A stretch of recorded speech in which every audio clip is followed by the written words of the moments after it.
O Natal é a principal e mais comemorada festividade deste mundo, uma festa simbólica, marcada pelo consumismo e adoração a demônios. Acreditam ser uma festa criada para celebrar o nascimento do Messias, só que o Messias não nasceu em 25 de dezembro, como a religião afirma, mas sim no dia 20 de maio.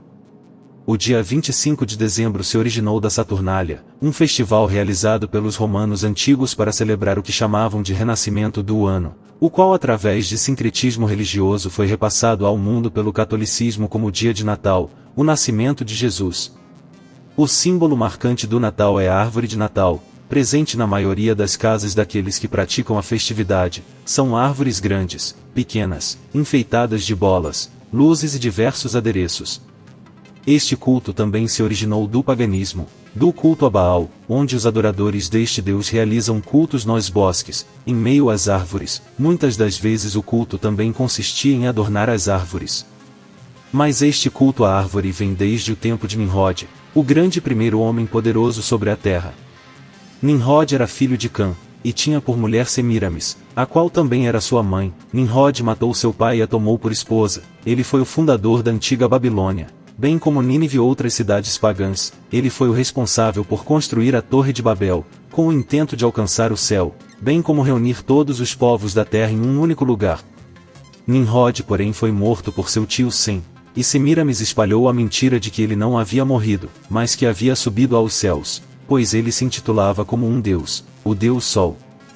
Semíramis, logo após a morte de seu filho e marido, engravidou, fruto de uma traição, da qual nasceu Tamuz.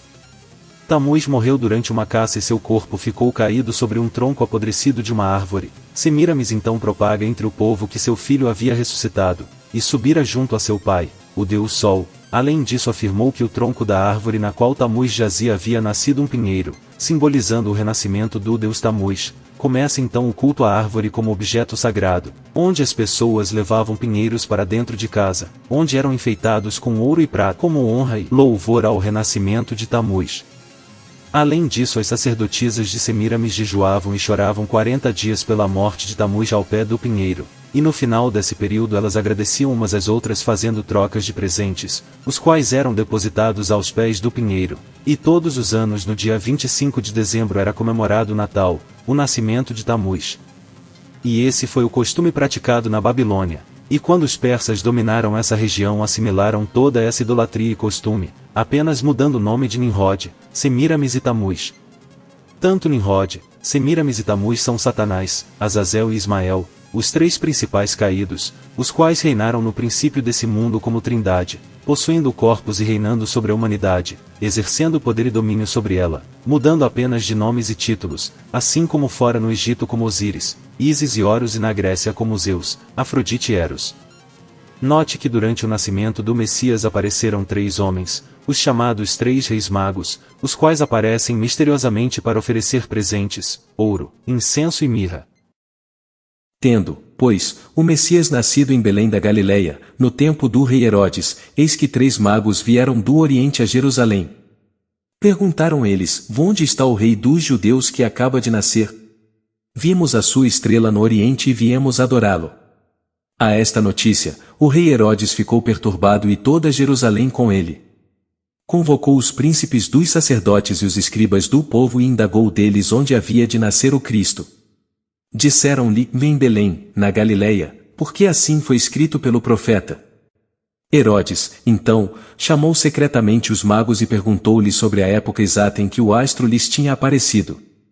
E, enviando-os a Belém, disse: vide e informai-vos bem a respeito do menino. Quando o tiverdes encontrado, comunicai-me, para que eu também vá adorá-lo. Entrando na casa, acharam o menino com Maria, sua mãe. Prostrando-se diante dele, o adoraram. Depois, abrindo seus tesouros, ofereceram-lhe como presentes ouro, incenso e mirra. Estes três personagens são Israel, Azazel e Ismael, os mesmos três que apareceram a Abraão, os quais tentaram Maria e José com riquezas, a fim de corrompê-los. Eles não aceitaram, pois foram instruídos, bem como para fugirem ao Egito, pois os três caídos informaram a Herodes sobre o nascimento de um rei dos judeus, o que causou a fúria de Herodes ordenando a perseguição e morte do Messias. Depois de sua partida, um anjo do pai apareceu em sonhos a José e disse: Levanta-te, toma o menino e sua mãe e foge para o Egito, ou fica lá até que eu te avise, porque Herodes vai procurar o menino para o matar. Foi por isso que esses 3 homens foram primeiro a Herodes, comunicá-lo sobre o nascimento de um rei, ameaçando seu trono e consequentemente causando a fúria de Herodes, e como não conseguiram corromper Maria e José, os 3 caídos retornaram e avisaram a Herodes, restando ao anjo do pai avisar José para fugirem ao Egito, ao local protegido pelo pai. Mas devido à adulteração das escrituras esse fato foi manipulado, e os 3 caídos são adorados como se fossem santos, sendo que é totalmente oposto, fazendo as pessoas adorarem demônios. Por isso há tanto sincretismo entre as religiões, a trindade, a adoração ao sol, os astros, a árvore, pois os 3 caídos sempre se utilizaram das mesmas táticas e doutrinas diabólicas.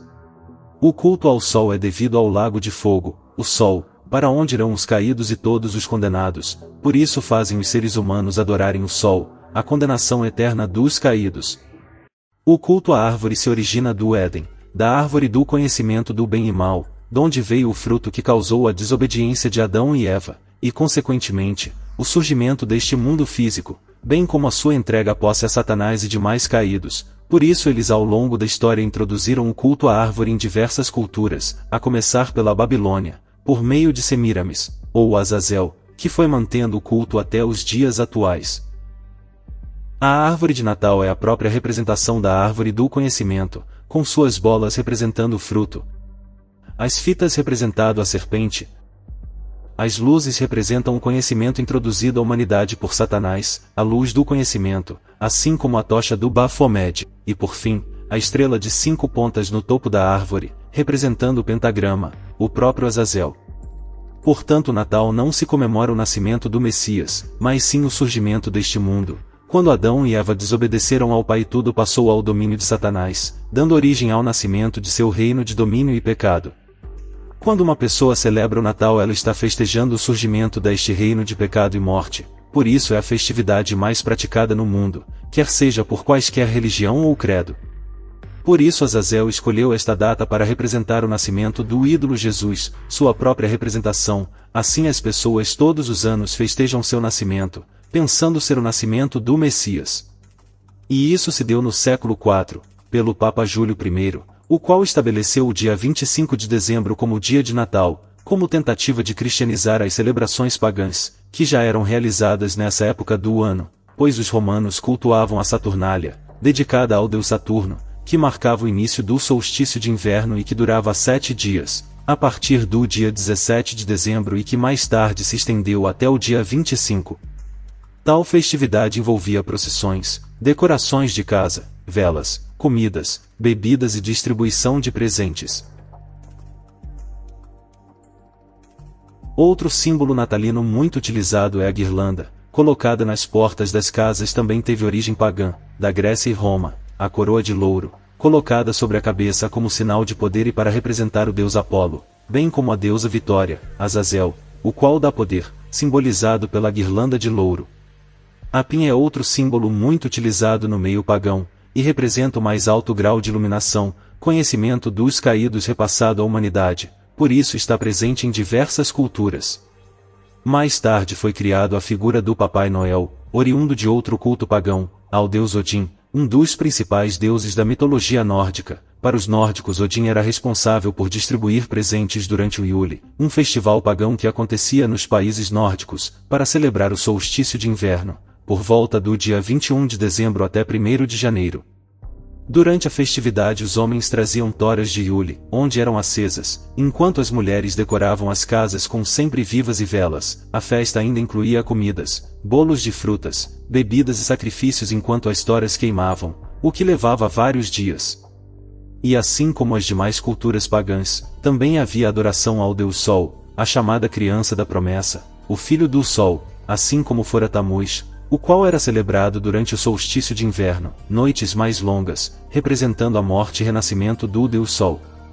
Também era costume no norte da Europa de se colocar botas próximos a chaminés, para que Odin deixasse presente dentro delas para as crianças. Odin era representado como um idoso de barba branca, o qual cavalgava pelos céus em seu cavalo de 8 patas. E assim como ocorreu em Roma à medida que o cristianismo foi se espalhando por esta região também houve o sincretismo religioso, pois Azazel queria criar uma religião única. E mais uma vez, para cristianizar tal prática pagã, Odin foi assimilado a um santo do catolicismo, São Nicolau, surgindo assim a figura do Papai Noel, que dava presentes às crianças no dia de Natal, e o cavalo de Odin foi substituído por renas. Quando, porém, a crença chegou à América, a figura do Papai Noel foi modernizada pelos Estados Unidos, e se tornou uma figura puramente comercial, como forma de impulsionar as vendas durante o período natalino. A figura do Papai Noel, no entanto, representa a própria essência de Satanás, o qual dá prosperidade, poder, riquezas, a todo aquele que o adore, assim como o Papai Noel dá presentes a toda criança que se comporte, representando a submissão em troca de bens materiais. Todo o sistema desse mundo foi projetado pelos caídos para nos enganar, pecar e nos tirar do caminho da salvação. Por isso fuja de suas festividades, ritos e religiões, pois tudo é voltado para a adoração aos caídos. Pois não é contra homens de carne e sangue que temos de lutar, mas contra os principados e potestades, contra os príncipes deste mundo tenebroso, contra as forças espirituais do mal espalhadas nos ares. Tomai, portanto, a armadura do Pai, para que possais resistir nos dias maus e manter-vos inabaláveis no cumprimento do vosso dever. Ficai alerta, a cintura cingidos com a verdade, o corpo vestido com a couraça da justiça, e os pés calçados de prontidão para anunciar a palavra. Sobretudo, embraçai o escudo da fé, com que possais apagar todos os dardos inflamados do maligno.